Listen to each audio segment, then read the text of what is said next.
Yeah, what's going on, people? Hey, hey, welcome to the Bread and Hover Show. This your boy Bread. Hover will be with us momentarily.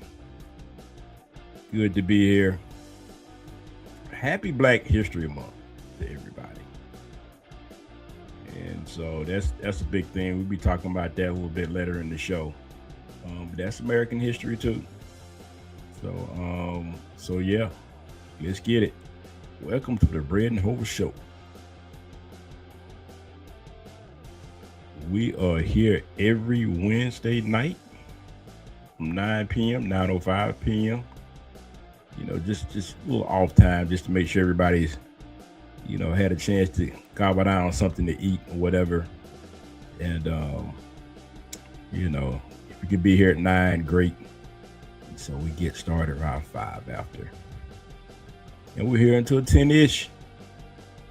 And so, good. So look, we are Bread and Hover Show. We are based in Atlanta, Georgia. And we talk about sports primarily in the state of Georgia. But around the Atlanta area, but wherever you are from, feel free to call the Bread and Hope Show. Or just be part of the show any way you please. Speak on it. Be glad to have you. Yeah. So let me get back to it. Really want to give some shout outs to Dirty Bird Nation. It's real lively bunch. Facebook. NFC South fans. It's a rowdy bunch. Our division sucks, but trash talk doesn't. So welcome to that. Falcons 1st and 10. The Enhanced Sports Show with Luke. And he'll join us shortly. They have a real good show. 4 o'clock on Saturdays, 4 to 6.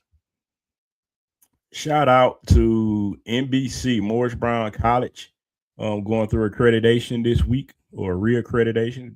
School is already accredited, but every year you kind of have to go through a process to make sure that you keep your accreditation. So a lot of schools, and any school, you can't take that for granted. So shout out to Morris Brown. Shout out to Morris Brown, Sticking Sensation Drumline. Shout out to the Atlanta Old School Drummers. Practice is right around the corner, fellas. So get your Wheaties. Practice your paradiddles. So look, guys, just real quick, going around the room. There's a lot going on. We know it's Super Bowl. We're going to talk about a whole lot of things. It was a big fight this past weekend. We're going to talk about the Grammys. I don't know if you guys are watching that. Pro Bowl, did you watch it? We're always talking about this stuff every year. Some Hawks news, some basketball news. Falcons news, we have a new GM. So he had a press conference. So I think for the most part that our front office is complete. Let's go to work. So they'll be getting ready, I guess, officially next Monday in terms of getting ready for the draft. Be here before you know it. So we'll talk about that. Also, definitely we're going to talk about the Super Bowl. Quick Super Bowl preview between the Seattle Seahawks and the New England Patriots. Ugh. It just felt bad coming out of my mouth. Ugh. So being a Falcons fan, it just doesn't seem right. Just seems dirty going with the Patriots for anything. So by default, we got to roll with the Seattle Seahawks, which I think I think they've been steady all year. A lot of people didn't see it coming. You probably thought that maybe one of the more name brand teams would be in the Super Bowl, but they are here with Sam Darnold ready to go. Drake May on the other side. Who thought those quarterbacks were going to be in the Super Bowl this year? So a lot of people talking about it may be boring or whatever, but look, guys, I mean, that's what you wanted. You wanted parity. You got tired of seeing the same teams all the time. People were getting Kansas City Chiefs fatigue. And people get fatigued of seeing kind of the same teams go every year or every other year. And so now, I mean, it wasn't really that too long ago since Seattle was in it and lost with a bad call. Just give it to, just give it to your running back, Marshawn Lynch. Yeah, that's all you had to do. Just give it to Marshawn. And so that's all you had to do. Super Bowl. So don't mess it up. So we'll talk about Super Bowl later on once we get Lou on and get Hova into the show. Guys, real quick, let's go around the room, talk about some things. Again, happy Black History Month. It's very important. It's American history too, like I said before. And I think really, we want to, I guess, every week you just take some time to just say, hey, shout out to somebody who influenced you, African American who influenced you in sports. One of those guys for me is Muhammad Ali. Not to rehash that everybody kind of pretty much knows the story, unless you like real young buck. But I guess for most of our listeners, old heads, I guess, you know who Muhammad Ali is. One of the greatest boxers, if not the greatest boxer or athlete of all times. But it was really an influence for me growing up, not just for what he did inside the ring, but what he stood for outside the ring when it wasn't very popular for African Americans to just kind of stand up for themselves. And he did that unapologetically. So I appreciate that because as a young kid, I saw that and kept that. And even though I wasn't a boxer, I could apply those life lessons as I grew older. And so shout out to Muhammad Ali. Grammys. Look, guys, I don't watch the Grammys, not like I used to. I don't keep up with it a whole lot. I don't, I guess that's the sign of getting older. But but I just thought I'd just mention it. Just one or two things that I heard it was good. Bad Bunny, big winner. Talk a little bit about that in the show, also about Bad Bunny, halftime, and Kendrick Lamar. He was a big winner. I think he won. If you're a big rap fan, if you haven't seen rap in quite some time, Kendrick Lamar is really good. He did the Super Bowl about a year or two ago, I think. But he's awesome. Rap is rap. He's a rapper. He's not a mumbler or whatever these young bucks do nowadays. He does it for real. So he won a record 26 Grammys. He broke the record previously held by Jay-Z, who had 25 Grammys for a rap artist. So shout out to Kendrick Lamar for doing it big. Shout out to Drake for helping him out with that too. Unintended consequences. So real quick, Royal Rumble. Look, guys, Liv Morgan won the Rumble for the women and Roman Reigns for the men's. I don't know. I'm going to have to spend some more time to talk about this wrestling thing because it's just kind of weird. It's getting in a weird spot right now.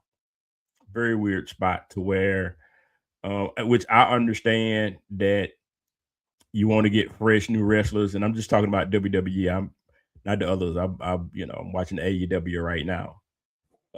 But Triple H is going through a lot of criticisms in terms of scripts and all the things that he's doing. I don't have a huge problem. Everything changes. Programming changes, viewership changes. The game of wrestling has changed since I started watching Georgia Championship Wrestling, Wrestling number 1, Wrestling number 2, Abdullah the Butcher, all of those guys, the Minnesota Wrecking Crew, all of those guys. So it's changed over the years, what it was and what it was about, and even the earlier days of WWF, because that's what WWF before it was WWE. So I'm gonna do some more homework, do some more stuff, and we can get into some wrestling talk a little bit later. But I thought it was just important to kind of just set that up, kind of hold on with Roman Reigns winning. Okay, trying to bring him back into the picture. Gunther defeated AJ Styles. which was pretty much I think supposed to be his last match. Gunther is just anybody's trying to retire. Gunther's your guy. I don't know if I like that. I don't think he's. I don't know. He's just not a very compelling character. Decent skills, puts everybody out with the sleeper hold, kind of like I don't know. He's just kind of a throwback wrestler. I don't know where he fits in today's game, but I don't know.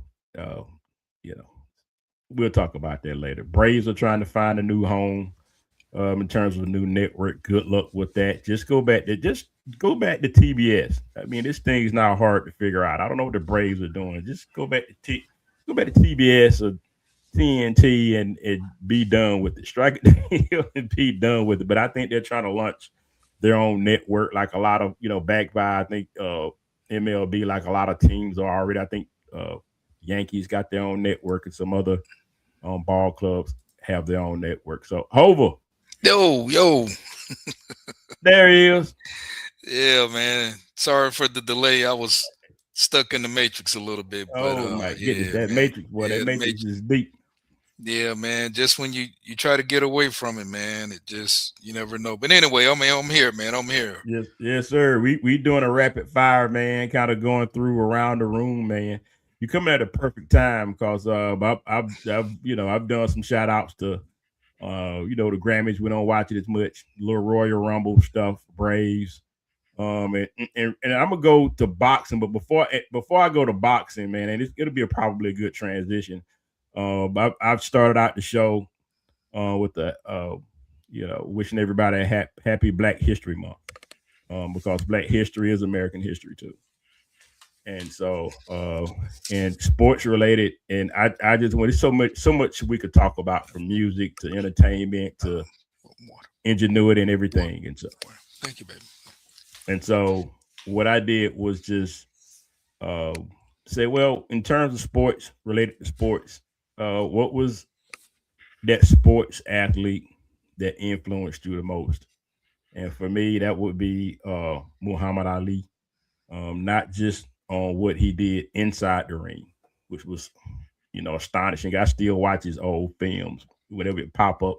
If I see it, I know I'm gonna be watching Muhammad Ali for the next 2 hours. Yeah, Or yeah, look up some on YouTube, because that's how much I was just bought in as a kid. So but just the stuff outside the ring that he stood for, unapologetically, he stood for what he believed in, even though it wasn't popular for a black man to stand up for things like that. Even changed his name from Cassius Clay to Muhammad Ali. yeah, Uh, yeah. so Yeah, he definitely outside the ring. Even like I think about like Jim Brown.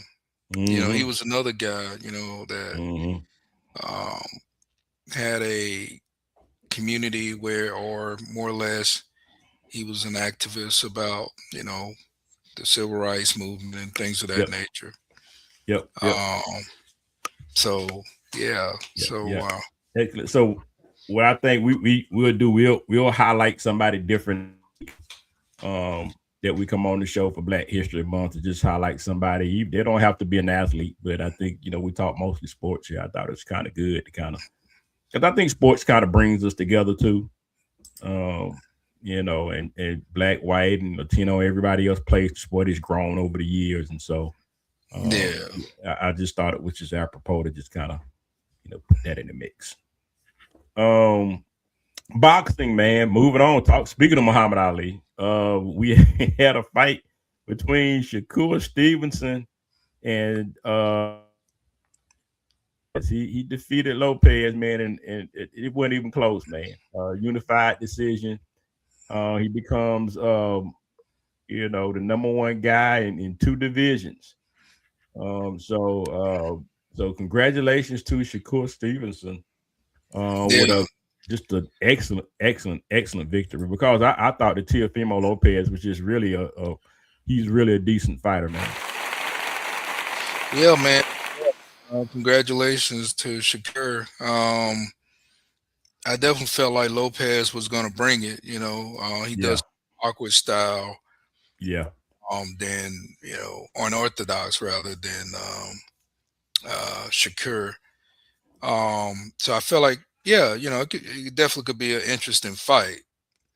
Shakur, if you look at his past fights, um, I think he's always had the tools, Yeah, to get it done, outbox his opponents. But when you look at the opponents he had on, that he was defending his title for, they wasn't at a level of Lopez.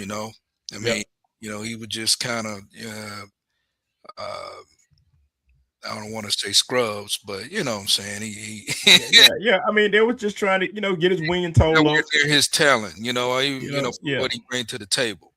yeah. And sometimes that's good, but you don't want too many of those. Right. You don't want too many of those types of. You want those types of matches that'll challenge you, even if they're no name guys. You want them to challenge you in certain ways to where you be prepared for when you do fight for the title. But I think and if you had to look, that was that's was the mark on his career. Yep, It wasn't really, yeah, pound for pound. He doing his thing, but the quality of his opponents, though, it yep, just really, every time when he had a fight, no one really was going to go all out their way to see his fights. You know what I'm saying? Not to say, yep. you know what I'm saying, Brad, but I mean, Exactly, but exactly. he's top of, he was best at what he does. But it just, I mean, to be honest, he got a label of being a boring fighter. I'm just Yeah. gonna be Oh yeah, honest. yeah. So no one really took Like interest. it's like Andre Ward. Yeah, he's Andre. another guy. Yeah, He's the guy that he retired undefeated.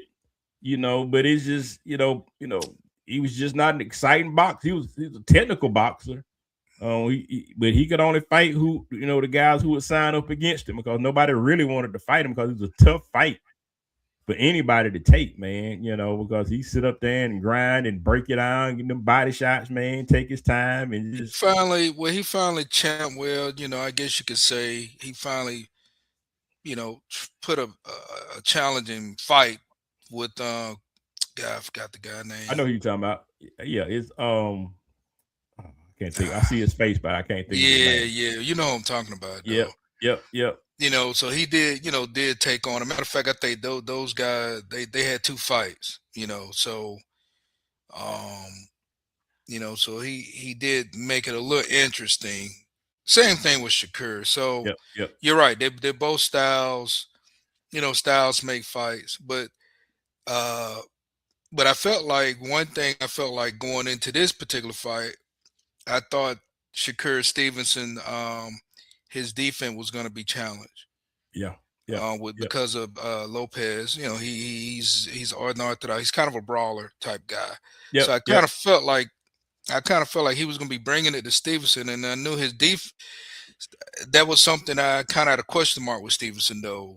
For how good is his defense really is, and that kind of ties into my next point. That's the reason why when we talked offline. The Bud was really in his corner for this fight. Yep. I don't know. Yep. Bud was right there. That was the Yeah. reason why.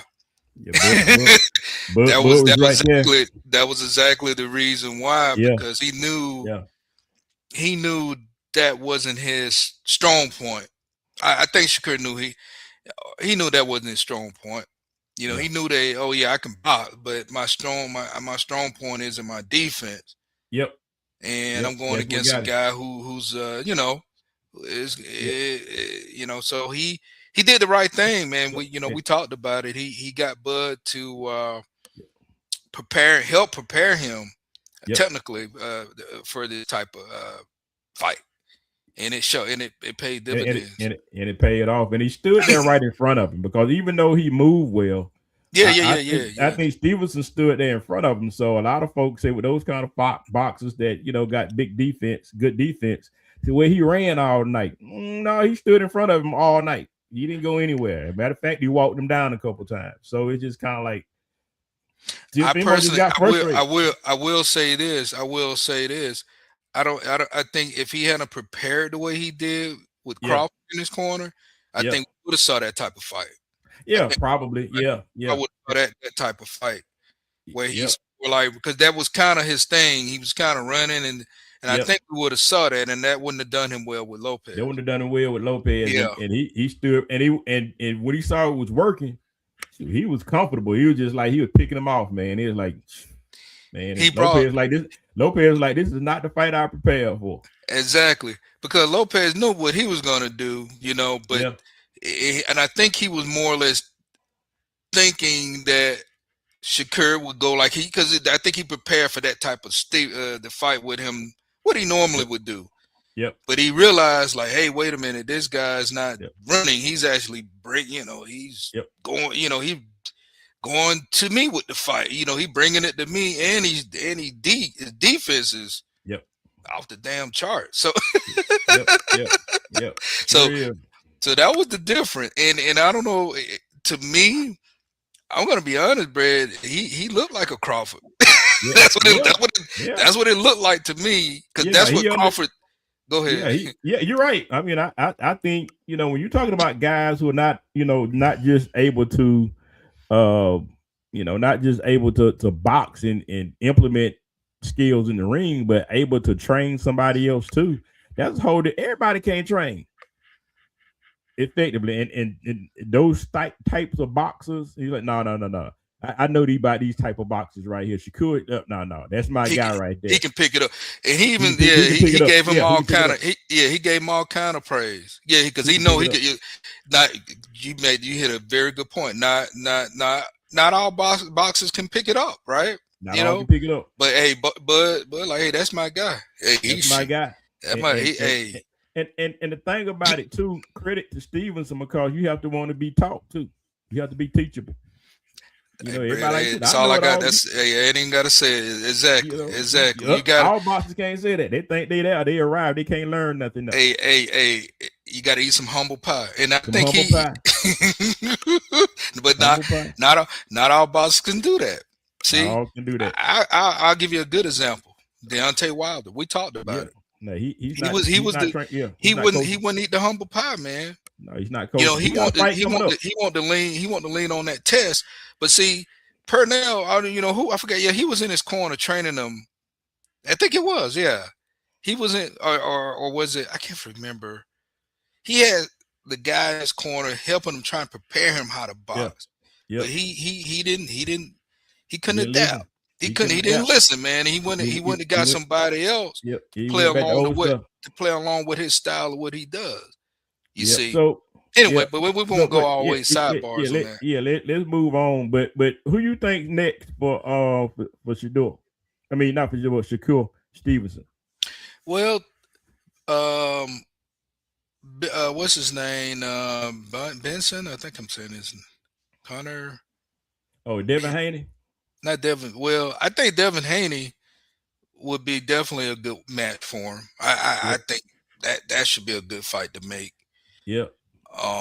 I'd definitely like to see that. But I'm gonna be honest with you, man. I mean, from what I've seen, if Stevenson can fight that way in his neck, I don't see him losing. I don't see him losing either, because I think he opened up. He got a brand new bag. And so he got an extra bag. He got some extra he can use in that bag of tricks. That's crazy. And with Bud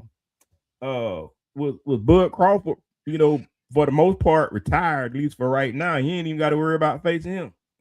So it's like, well, shoot, man, let's go. He's wide open. I mean, Tank too. Somebody said Tank too small. Plus, he got charged. He got legal problems. Tank, right now, Tank got a lot going on outside the ring. And I don't think, not to say he can't come, but he just got so much going, man. He need to handle that business outside the ring right now, man. No, dude. Got that right. So look, man, just real quick, we gonna move on. But Jarrell Miller, man, he won by a hair. So I don't think I've ever seen. I don't think I've ever seen a boxing match in my life.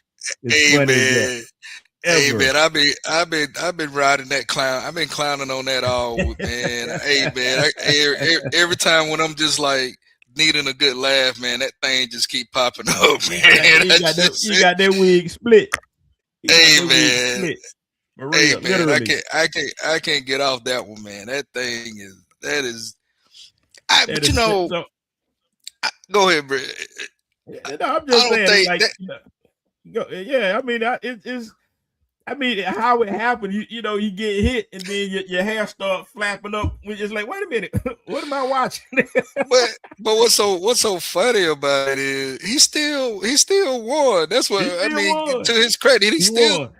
won the fight. And he But had fun with it too. He went on and took it off and threw it in the crowd somewhere, man. And then he started going around the crowd somewhere, man. Everybody started taking pictures man, with it. But man, they've already, it's just alive. like Michael Irvin with the belt, man. They already got a Yeah, meme with that. I So, already got a meme, man.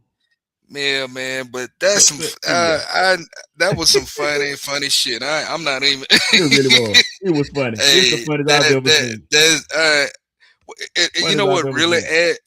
added to that was the fact the commentators, how Yeah, they were brought commentating the fight, and the guy was like, "Yeah, he's really, he's losing his hair." It's just you're like right. it just, He's losing his hair.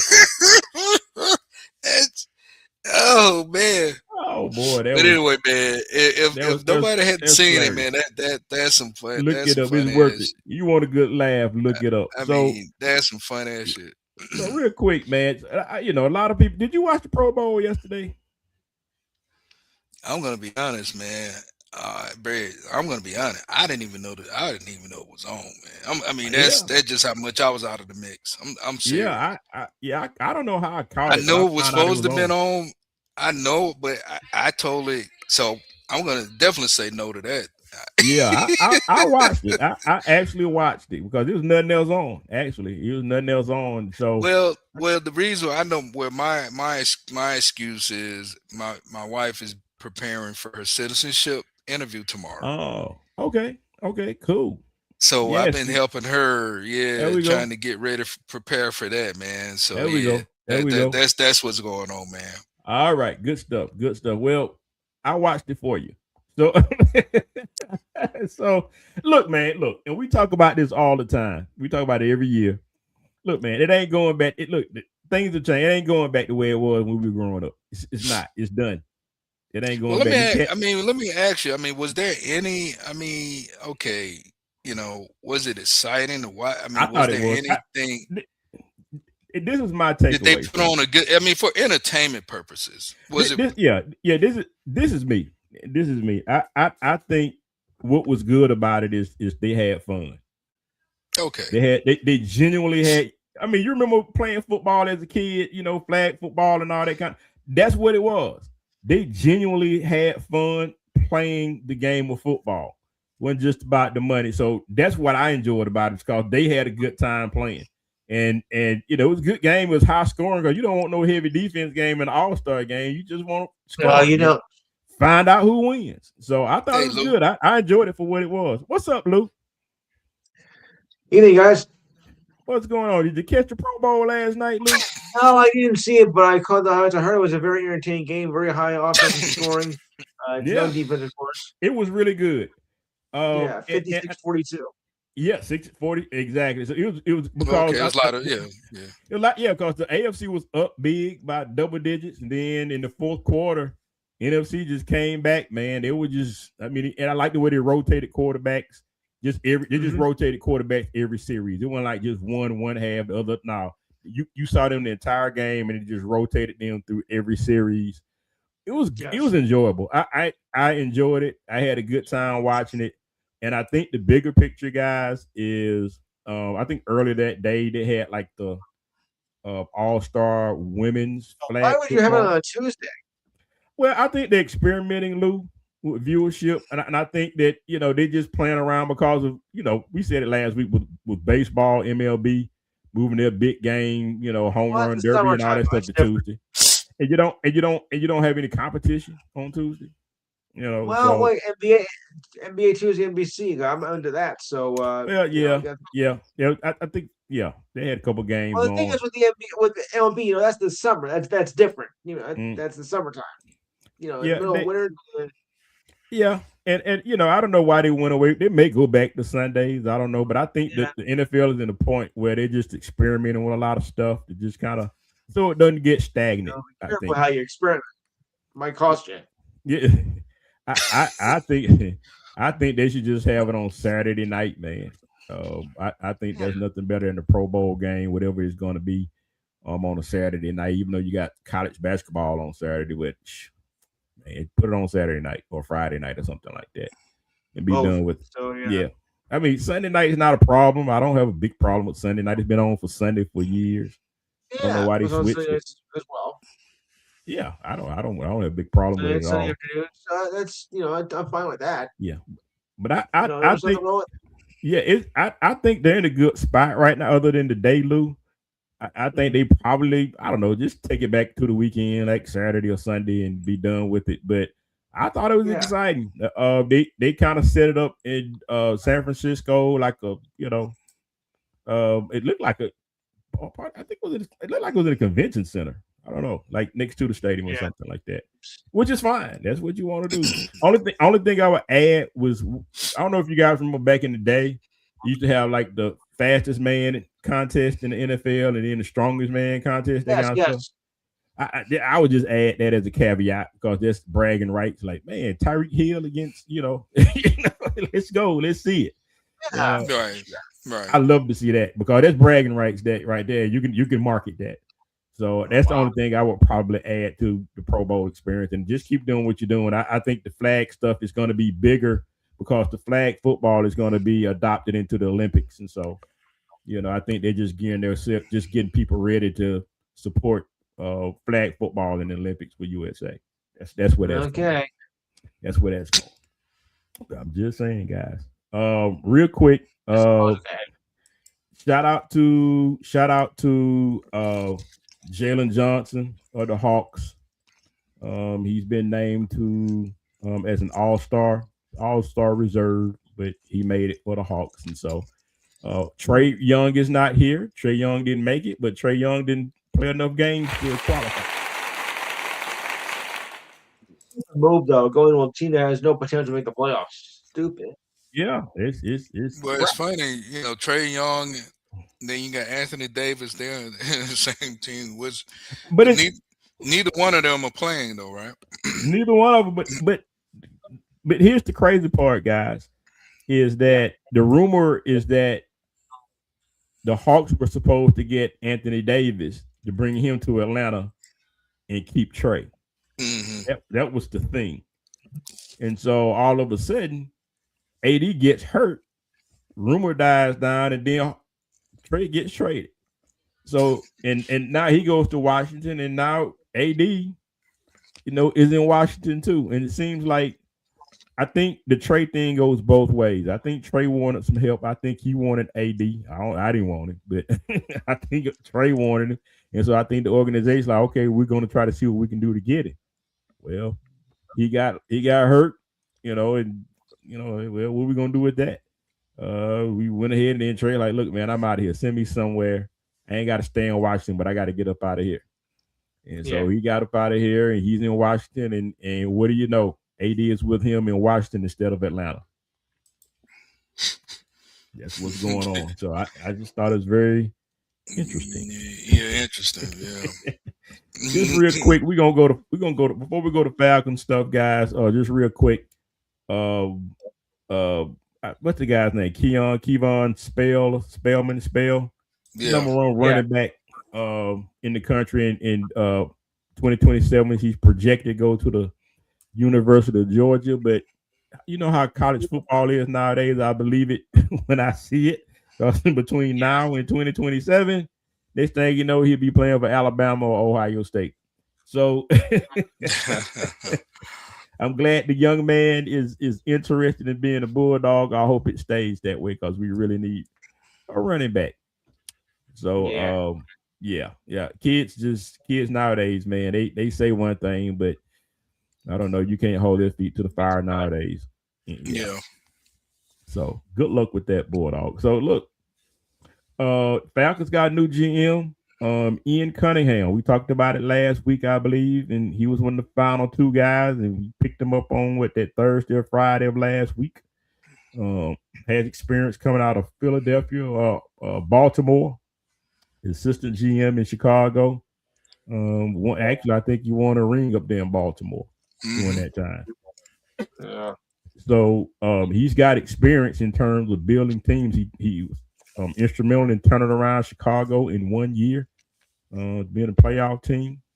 So he's done a lot of things. He's been in the room. He didn't call all the shots, but he's been in the room and he's climbed the ladder, all the ladder of scouting and scouting departments and moving his way up to the gym, all the kind of stuff that you got to do, all the positions that you need to kind of support his general climb to being a GM. And so the culmination of all of that has ended in Atlanta, or has started a new career for him here in Atlanta in doing so. So Atlanta has completed their process in terms of the executive team and the coaching staff.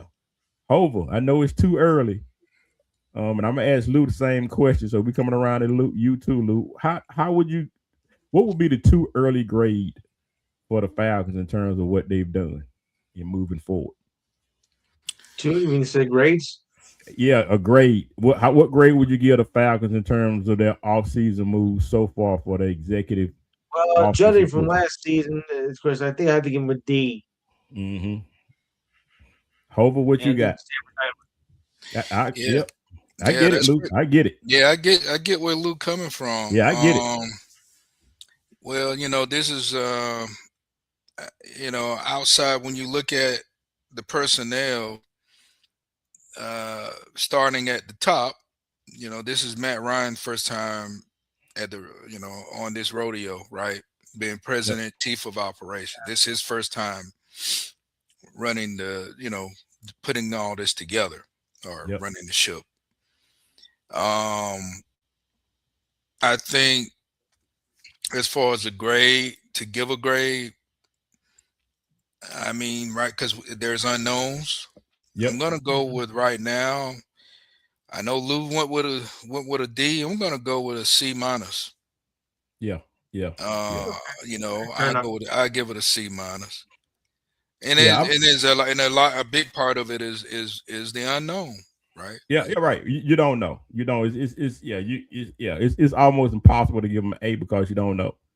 So you have to come back and this time next week. I agree with that. And really, I don't think anybody got an A in the offseason. I don't think anybody got an A. I don't think anybody got one. But I'm with you guys. I'm in the C territory for the Falcons. I'm probably feeling like a C for the Falcons in terms of, because this is why I am, guys. This is what I said. I was like, look, if the Falcons won't change after Raheem, you can't go out there and get another coach and think that's it. No. You got to do more than that. You start from the top. And that's what he did. He went and got a firm to help him out and said, hey, where did we go wrong? They wrote up a report. Here's some recommendations. Do with it as you will, Mr. Blank. Mr. Blank took it to consideration, took it to heart. He said, okay, I'm going to restructure, but I'm going to start from the top. Now, and that's what he made up, that's a position. He needed a new whisperer. He had to move on from Rich McKay. He had to bring a new guy. His new guy is Matt Ryan, a guy who's played the game recently, knows a lot. It's a new position, but he knows the game. Matt's going to make some mistakes, but hopefully not too many mistakes. But so far, I think that's what you do. You change the voice in your ear. You get a guy to do the operations, which they've got. He was there. He just got a promotion. And then you bring in a guy who's won before. You got, Ian Cunningham. He's been in winning rooms, winning draft rooms. And one thing I like about the GM and Matt and the new coach, Kevin Stefanski, is they're talking the same language. You know what that is, Hope? The vision of the team. It starts with the offensive line. It starts in the trenches. Everybody's saying the same thing. We need to get bigger. We need to get better on the offensive line. Better, we got to run the ball. We can't do anything without the big uglies up front. I'm going to stop right there. They ain't said nothing about no cornerbacks, nothing about no wide receivers, nothing about these flashy players that a lot of Falcon fans like to talk about. Oh, we need receivers. We need, quarterbacks. Mm-hmm. We need flash in Atlanta. Flash have gotten you below 500 for the past 8-9 years. That's your flash. Gotten you that. Do something different. Get your defensive line together. Get your offensive line. We're going to talk more about the draft in the coming weeks and all that kind of stuff. But I thought I'd put that out there in terms of the changes. Greg Beatles, president of operations, Kevin Stefanski, and Tommy Reese. I think it's interesting and real quick, and I'm come off the Falcons. Tommy Reese is the guy. Was at Alabama offensive coordinator. He's offensive coordinator for the Falcons, and Stefanski said that he's gonna be calling the plays. And so people like, oh, wait a minute, hold the phone. Wait, what? This guy? He couldn't call the plays in Alabama. How you gonna call the plays in the NFL? All I'm saying is this: and everybody thought that Kevin Stefanski was gonna be calling the plays because he's an offensive guy. But how he said it's gonna work, he's like, no. I'm still involved. I'm still making the game plan for the week. Every week we go into the room. I'm making the game plan. I'm laying it out. This is the plan. I'm giving you a program that y'all gonna use for the game this week. And he gives it to the OC. OC uses that. And he's in the room with him while they bringing up the game plan. And as he's calling the game based on what the coach put in there for him. If the coach want to make a change, it's still the coach's game plan. Coach can come in there audible if you want to. So he still can do that if need be. But shoot, Tommy Reese, call the game. That's your job. You the OC. And so I understand kind of how that works. All right, I have a question. Yep. Was Tommy Reese the guy running he was his OC in Cleveland? Sure was. And in Cleveland. Yep. But that his OC in Cleveland, right? That was his OC in Cleveland. Okay. My next question is, I hadn't seen a lot of Cleveland games, but I do know one particular, and I talked about this when they was in the Reds. They had a chance to win with Shador. Right. Shador went down and they scored, and when they went for 2 points, Brad, and I know you know where I'm going with this. Yep. They went for 2 points. They took Shador out of the game, and they did some razzle dazzles crap. I mean, stupid. Stupid play. Now my question now, so we sit Tommy Reese. So that's all I don't have anything else to say to that, man. I think you know where I'm going with that. Now, hopefully, maybe they've learned from that, but hopefully you do. I mean, hopefully you don't have no razzle dazzle because. I'm just saying. That was not a good play. No, it was not a good play.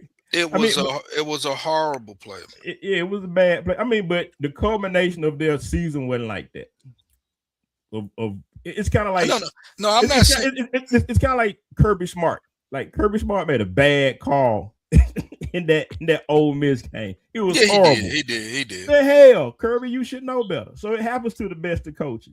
Not making good calls horrible calls in games. And he got more experience. He should know better. And he still messed up. But that's not the culmination of what Kirby's been doing all year. That's why it's still hard to kind of like, Kirby got to go. You got to pick up for Kirby. No. I agree with you. That was one hard to swallow. I agree. As far as what Kirby, that decision, that was a hard one to swallow. No doubt about that. But to your effect, for the most part, through the culmination of the year, Georgia pretty much called good plays. They did a pretty good good job in calling plays most of the year. Cleveland, maybe not. I haven't watched a lot of Cleveland. And then also too, with Georgia, right? We were at least, we're competing in the play anyway. Yeah, that's you're right. So, but it's easy to say when you got a good team, because when you got good players and a good team, a lot of times they will cover the holes of a mediocre or bad coaching staff. No, but but that's true, but I think more for me, and I know I'm always keep harping on this. It's just the percentages. Yeah. And it's what you're getting. And then when you go to the press conference and they ask Kevin Stefanski about that play, he said, well, that's what we practice in practice. And, we felt like we had to talk about it. Me and Tommy Reese had to talk about it, and we felt like that's the way to go. So I'm just saying, maybe that's something I'm hoping that's something he learned from. But I'm going to be honest with you. I'm going to be honest, Brad. Yeah, I think he learned something from it. Would we not be surprised to see that happen again? I wouldn't be surprised. Well, I'm just being honest. I mean, unless Kirk Cousins is still here, then I don't think you're gonna see him take out Michael Penix for who. So he can't. Hey, the day that we see that and they take the quarterback out, and the first thing I'm gonna do is I'm gonna pick up the phone and say, you remember we talked about this? I know. We talked about this on the. I don't think Kirk Cousins is gonna be here anyway. And so with Kirk Cousins not being here, that's going to take that in total thing out of the equation. So, I think, in so many words, Arthur Blank has already said that Mike's going to be the guy. When Matt got the job first day, he already said he's going to be the guy, and so they asked Matt again. They keep asking the same questions about Michael Penix. And it's just like, look, man, as far as I know, he's going to be the guy, but I ain't the coach. That ain't my job. And I think that's something people got to get used to. It's like, somebody like Jerry Jones, yeah, he's our guy. It's your job, Jerry. That's the coach's job. Stop meddling. And so I think that's all that Matt's just trying to condition folk to say, look, man, yeah, I'm here. I'm a mouthpiece, these kind of things. But look, yeah, as far as I know, he's the guy. But as far as what's going to happen specifically in terms of the order, because he may or may not be able to play game 1 or game 2, that's on the doctors. I don't know all that stuff. So that's something that the coach, that's his job to get the specifics on that in terms of the doctors and when he'll be able to come in. So I think by March 13th or whatever that date is, that's the day we got to look at, Hova, in terms of what the Falcons are going to do with Kirk Cousins. And so I think that if we don't move from Kirk Cousins, you got your answer. So maybe they restructure. They just restructured this deal, so I don't see them restructuring it again to something more conducive. So I don't see that. Yeah, if they keep Kirk, that doesn't give me heartburn because I know he'll be competent as long as he stays healthy. But until Penix gets back. But if we move from him, I definitely don't have heartburn about that. You just go out and get your Malik Willis or somebody. I don't think that, the stuff that Kirk Cousins does that, another quarterback can't do. That's experience. So that's what I would do. And then you save you some money. Then you start stacking up a lot of money to where you can go ahead and get some players in free agency in here. Go ahead and get you a center and maybe a left tackle or something like that, man, to beef up your line. So that's kind of my 2 cents on that thing in terms of, and we'll talk more about it as we get closer to the draft. But I just thought to just kind of, because I think that Stephen A. Smith came out there talking about some stuff about, well, Penix didn't look good, his knees, he can't bend down and all this kind of stuff. Look, man, you don't know nothing about Atlanta sports. So don't even try to act like you know what's going on down here about Penix and anything else unless you listen to our show. Unless you listen to our show or listen to one of the radio shows down here in Atlanta, do not speak about Atlanta Falcons, his knees and all that kind of stuff. We do not have a quarterback problem here in Atlanta. We got other problems. So our quarterback, that's a simple thing. He'll get healthy. He'll come back. He'll be fine. But we just got to make sure you get the backup quarterback and get that together. And Falcons will be fine. I'm not. I'm surprisingly calm during this process, but I'm cool. I'm good, Hova. Yeah, man. Yeah, no doubt. Let's see what happens, man. But yeah, that grade, I'm going with a C-, man. Yeah, so I think we all living in the same tree with this stuff. Pretty much. Yeah, we in the same tree. So look, guys, Super Bowl. Let's jump into it, Lou. And I just jotted down a couple of strengths and weaknesses, and then we can just jump in on it, man. And you guys tell me. I think both of these teams, for the most part, they're evenly matched on defense. Some of the top tier defenses in the league. The Patriots are number 8 in yards allowed, number 6 in rushing yards per game, number 9 passing yards per game, number 4 in points allowed. 18 less than 20 points a game, man. You look at the Seahawks, they number 6 in yards allowed, number 3 in yards per game, number 10, top 10 in passing yards per game, and number 1 in points allowed, 17.2, number 6 in takeaways. And so I think you're really going to get some teams and defenses that are out there. I think special teams are really good for both teams. I think that the Patriots like number one in punt returns. Hmm. Uh, so you look at those kind of things, man. And the offense, I think they're number four in passing yards per game, and number six in rushing yards per game, and number two in points per game. That's the Patriots.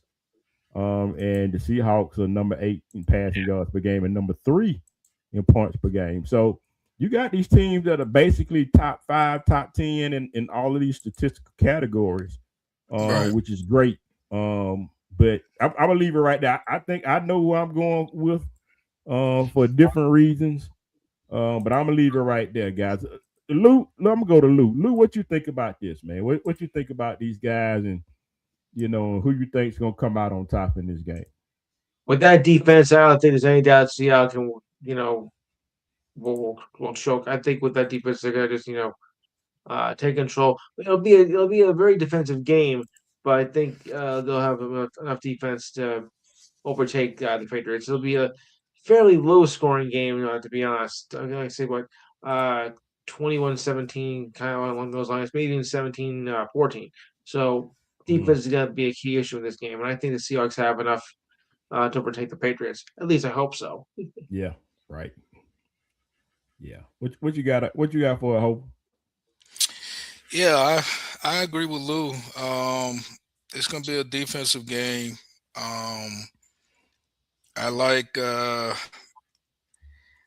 you know I'm leading more with Seattle simply because I feel like as far as from the offensive side, I think I think Seattle's just maybe a little bit more balanced on the Yeah. offensive side than New England. Not to say New Mhm. England hasn't had a good year with their offense. You know, you got some key guys been stepping up, Butte and Yeah. even Diggs. You know, Diggs doing Diggs. his thing, and the tight ends. Um, so yeah, I just don't. I think the way the game is going to go, at least maybe the game script, I just feel like New England is probably going to be playing from behind. Yeah. Yeah, Um, I hope so. you Yeah. know, I could be wrong, but I think I New hope you're England's not. going to be. Yeah, I think they're going to be playing from behind. On you, Connor, with the So balls. you But you yeah, got that's you got Seattle in this one, Hover? yeah, man. I got to go with the favorite, man. Yeah. I like the thing about it. Out of the two quarterbacks, I really like Drake May. I mean, he Yeah. he does. He's special. He's definitely special. Um, I see him. He's gonna probably have to do a little bit of everything, pass, run, the whole thing in this particular Yeah. game. Yeah. But yeah, yeah, Yeah. that's Yeah. the way I see it. Agreed. So the Vegas has got Seattle about 4.5. I think Seattle about 4.5 on this one. Look, man, you guys made some valid points on that. But I think one thing I noticed about the Patriots is that they execute very well. I mean, it's not about all the superstars. They typically, it's what the Patriots do. And wherever that secret sauce was, the coach got his what's his name? Patriots. Give me Mike the name. Vrabel. Mike Yeah, Vrabel. Mike. And, Yeah. yeah, and so whatever that secret sauce was between him and McDaniels, the Oh, you offensive can't tell. coordinator. It's a secret. Look, man, they execute, and they don't do they're not not real fancy pretty with it, but they execute. They do their jobs. They do more than that. They both rely on their teammates to do their job and to do things. Nobody tries to overcompensate Yeah, I other than the know. quarterback. And so I will say that they don't make a lot of mistakes. But you can get to Drake May. I think Denver showed us that. Denver has Yes. a really good defense, and they gave Drake May some problems. And I think that if they made at least half of those field goals that they missed, they probably would have won the game. At least one of them. If they made one of those, two of those field goals, they would have beaten the Patriots. We'd be talking about the Broncos instead. So I think I think Seattle's gonna give them the biz. That defense is nasty. I'm sorry, that defense for Seattle is just nasty. They beat the Rams, It man. was. Rams had that chance, man. That's how good the Rams were. But you can't make mistakes like that, man. And so they did an awesome job, man, in terms of that defense.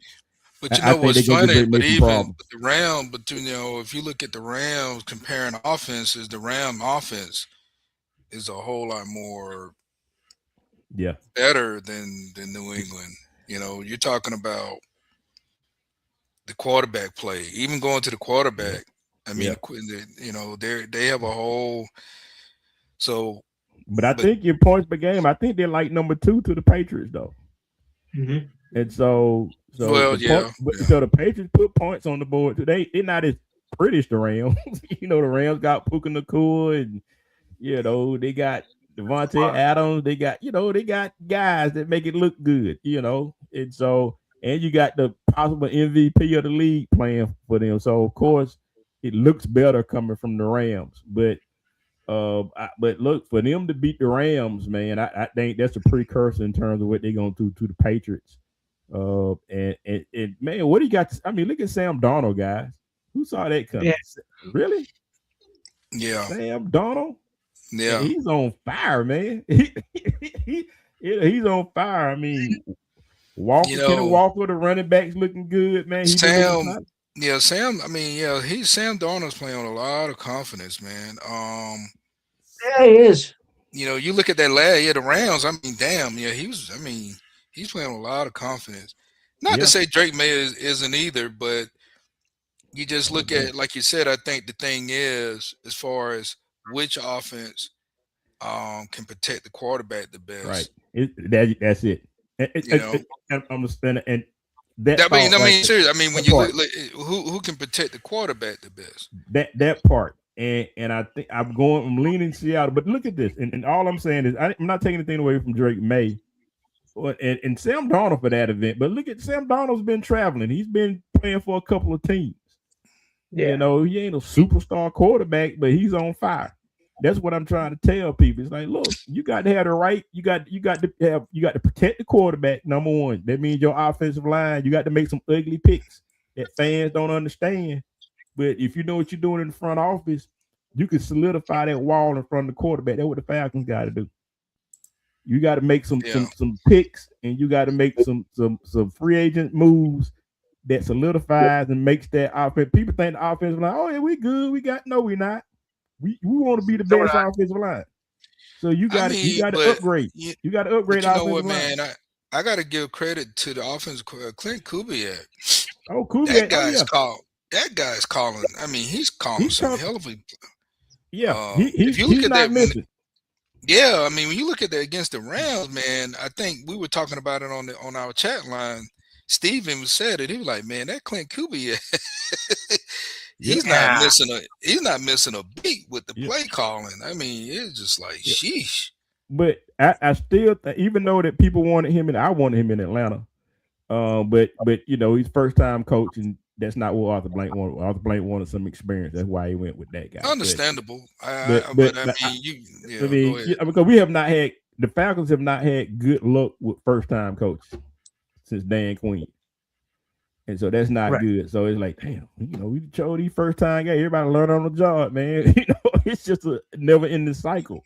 And who's to know what he could do with the Falcons? I still think the Falcons need a better offensive line because only so much scheming you can do. I don't even think, like I say, Clint Kubiak could not go to Cleveland with that team and usher them to a Super Bowl. No matter how good that defense is, he can't do nothing with Cleveland. Yeah, I mean, I like Shador and everything, but they need work. They need running backs. They need a whole offensive line. They, they, they got situations. They need new oh yeah, GM. they They, got they some got situations. situations. So I don't even think he would even go there. And that's probably the same thing with Atlanta. He probably didn't want to come to Atlanta. But nah, I've skipped that interview. So it works both ways with that stuff. So I think, let me reel it back in. So I think all of us have Seattle winning this thing on Sunday. So we'll see. I look forward to my squares. I don't know if you guys play Super Bowl squares. So I'll be playing my Super Bowl squares. So look, guys, squares. the squares, man. It's all about the squares, Lou. Yeah. Look, man. Real quick, man, and we about to end the show. And everybody, we can't end it without talking about who we think is gonna win the entertainment thing. Who's we even bet on that. Look, so, anything comes to be better than Justin Bieber at the Grammy Awards. I mean, that was the worst performance of the whole show. Oh my goodness! Oh, glad I missed it. Glad I missed that. So we got the pregame. The pregame show is gonna be Green Day. National anthem is gonna be Charlie Puth. America the Beautiful is gonna be Brandon Carlisle. Black national anthem is gonna be Coco Jones, and of course, Bad Bunny is gonna be doing the halftime. So that's the lineup, and so I'm hearing Green Day is gonna be on fire. That's all I'm hearing is Green Day is going.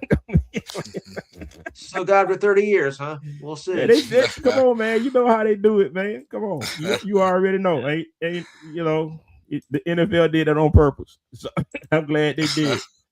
So does the NFL really? But do they really need a 6-hour pregame? I mean, that lasts longer than the game itself. I mean, really. Nah, it's the thing. No, I agree with you on that, Lou. Yeah, yeah, but it's people do the Super Bowl parties for entertainment, and and I know, a lot of people. Once upon a time, the pregame was only like an hour and a half. I know. I mean, it's still there. They're just putting more fluff around it. It's still there. But I agree with Lou though. I know I'm not gonna be tuned in that long. I mean, that's a no. I ain't gonna got stuff to do. I can't be tuned into that stuff. It's. I mean, you should have done it before the Olympics began because that's what you used to do. But you gotta squeeze it all in now. Yeah, gotta squeeze it in, man. Yeah, it's gonna be interesting. So. We'll see what I can't wait to see the halftime show, man. I mean, if you don't like it, then don't watch it. You flip to something else and then flip back. I say that for all of you. If it's somebody I ain't trying to see, then I'll flip it or go somewhere else or text or go on my phone. And then when it's over, I get back to it. I mean, it's not a real big deal to me. But I really look. Yeah. I actually like Bad Bunny, so he's got good stuff. Okay. Especially since I know he switched over now. I mean, when he first came out, he was all about the trap. Yeah. He was straight up trap and just, he was somewhere, but now he kind of turned the worm to turn for him. And so now he's doing all these songs there's more global. Everybody's loving it. A little bit softer, a little bit more catchy. Drake will come in. Can't help you there. Yeah, I know. But it's I just nod your head to the beat, Luke. So look, guys, good stuff, man. On that note, guys, Luke, take us home, brother. All right. Enhanced Sports Show, of course, continues Saturday, 4 to 6 p.m. with our pregame. We'll cover, of course, we'll take your predictions. Yeah, we'll also take care of the Pro Bowl, or whatever you want to call it. We'll recap the NFL awards, which are taking place tomorrow. We'll also recap the NBA All-Star Reserve players because that lineup has been announced. We'll take care of some NHL opening weekend of the Olympics, which are going. They start today actually, but some events. Also, NHL, which is the last games before the break. Any MLB offseason moves. WWE and UFC wrestling, along with your thoughts and comments. This date in sports history, the ridiculous time of the week, and I've got a few of those. Sports trivia and the feel good story of the week, along with our monthly look at the standings and schedule. So remember, it's 4 to 6 p.m. Eastern Time, Saturday. The Enhanced Sports Show. Again, the number is 512-543-4662. Don't forget to like and share the page. And remember, we are on Facebook Live. Awesome. Appreciate that, Lou. Appreciate you, man. We gonna try to join you this Saturday, and have fun with the show, man. Appreciate you joining, man, and hanging in there with us. Thanks a lot. 10 years, I'm still going. Yes, sir. That's what's Indeed. up. That's what's up. Yeah. Good night. All right, guys. See you next time. Till next time, we're gonna speak on it, Hope. Speak on it. Yes, sir.